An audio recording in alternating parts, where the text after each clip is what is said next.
warahmatullahi wabarakatuh. Waalaikumsalam warahmatullahi wabarakatuh.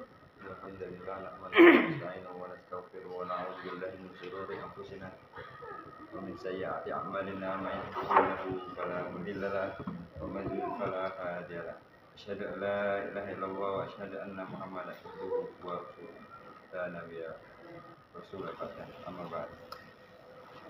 Pertama-tama marilah kita panjatkan puji dan puji syukur atas kehadiran Allah Subhanahu wa taala telah memberikan nikmat kepada kita karunia kebaikan, hidayah dan bisa berkumpul di perpustakaan ini. Dapat juga silakan kita kepada junjungan kita Nabi besar kita Nabi Muhammad sallallahu alaihi wasallam yang telah membawa kita menuju zaman jahiliyah hingga zaman terang-benderang. Baiklah, saya di sini sebagai moderator dan Rijal. Saya sebagai pemateri akan memaparkan materi tentang bagaimana video porno merusak otak.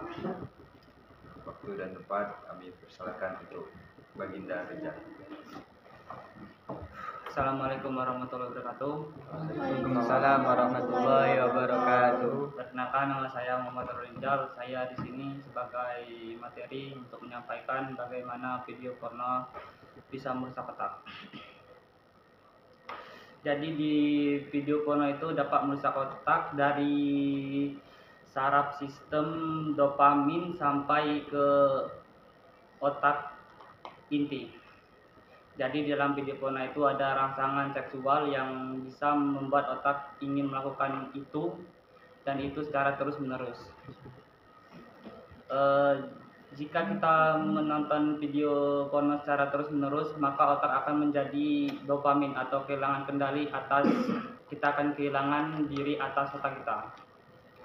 Makanya jika kita terus menonton video porno tanpa henti, kita akan terus mengalami namanya submaktif, yaitu gangguan yang ingin membuat kita terus-menerus melakukan hal itu sampai kita puas. Dimana jika kita melakukan hal itu secara terus-menerus, kita akan kekurangan seperti mineral dalam otak, yaitu seperti cara berpikir yang kurang dan juga lupa ingatan atau sering hilang ingatan.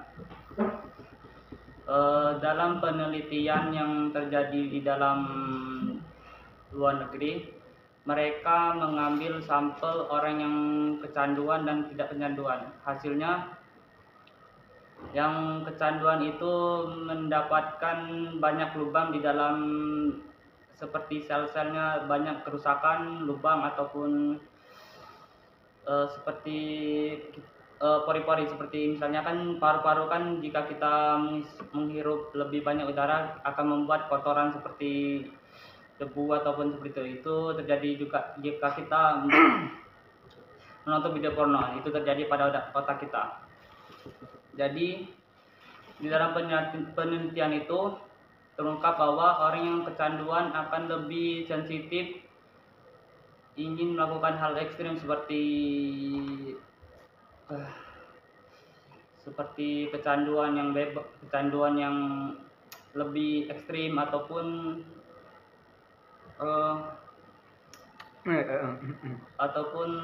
ingin melakukan hal yang lebih gila dalam berhubungan intim. Sedangkan orang yang tidak kecanduan atau yang tidak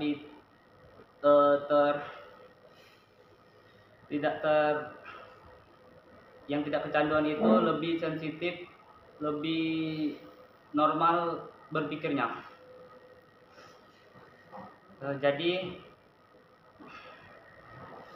video porno sangat berbahaya bagi otak karena dapat merusak otak kita. Itu lebih berbahaya daripada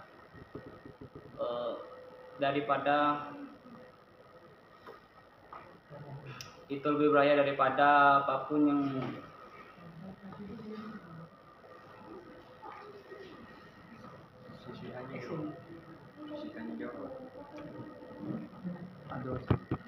Beberapa penelitian menunjukkan bahwa kecanduan porno dapat mempengaruhi struktur otak, terutama area yang berhubungan dengan pengambilan keputusan.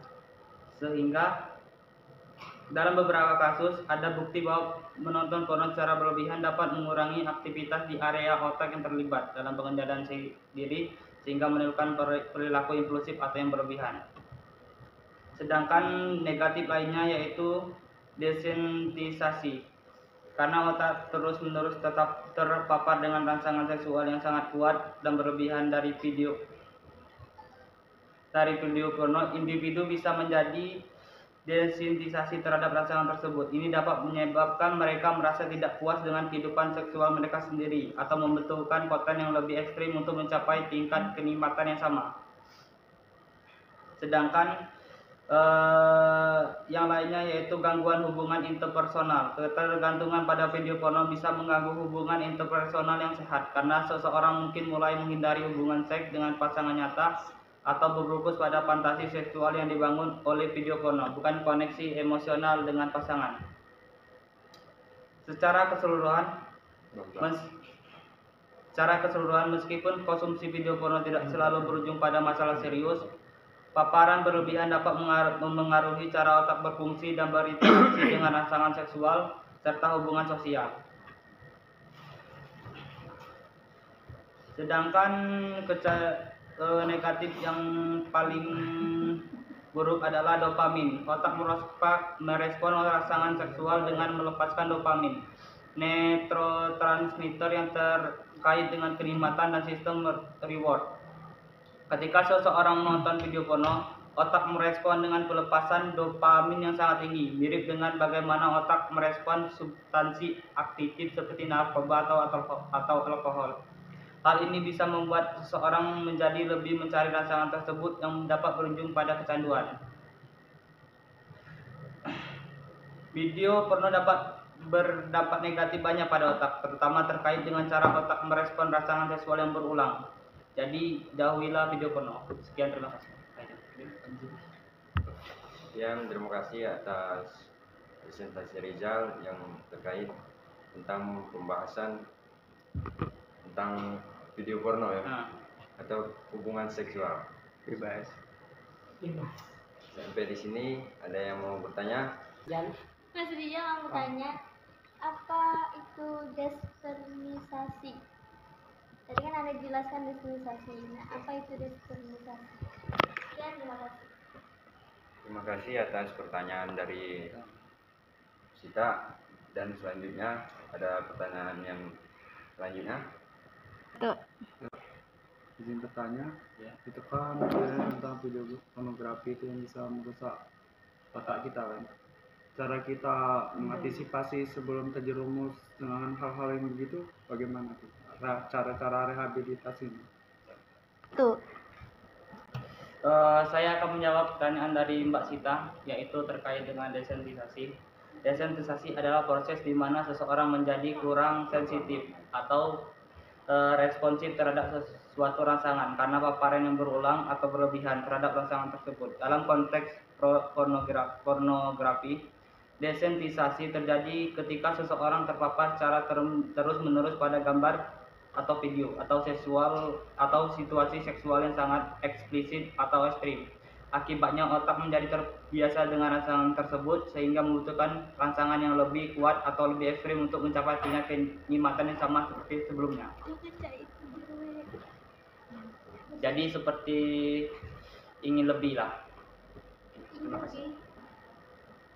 Lebih besar mungkin.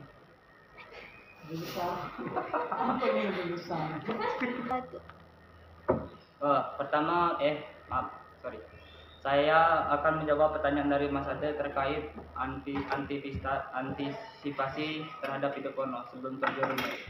Pertama yaitu meningkatkan kesadaran diri. Kita sebagai manusia harus sadar kalau kita adalah makhluk sosial, sehingga kita harus menghormati lawan jenis agar tidak terjerumus pada video porno.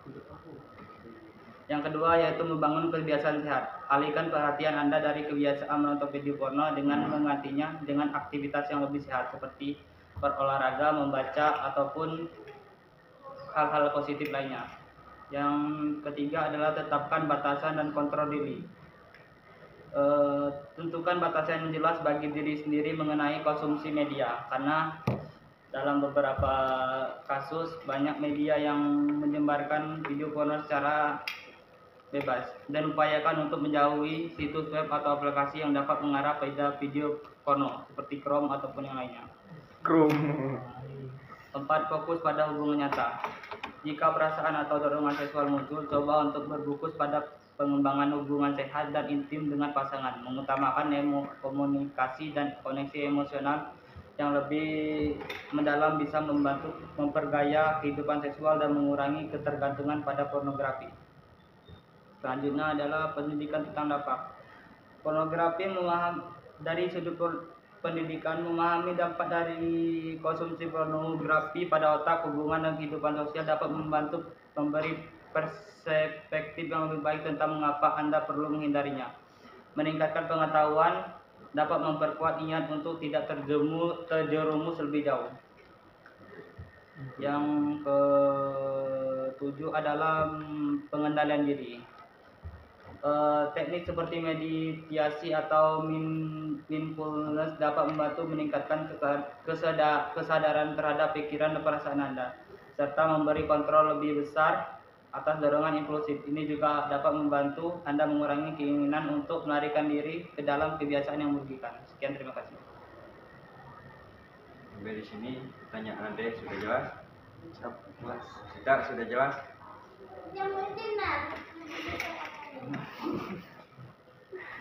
Sekian, terima kasih atas presentasi Baginda Rizal tentang hubungan seksual atau pornografi. Sekian waktu dan tempat. Sekian, wabillahi taufiq wal hidayah. Wassalamualaikum warahmatullahi wabarakatuh. Waalaikumsalam warahmatullahi wabarakatuh.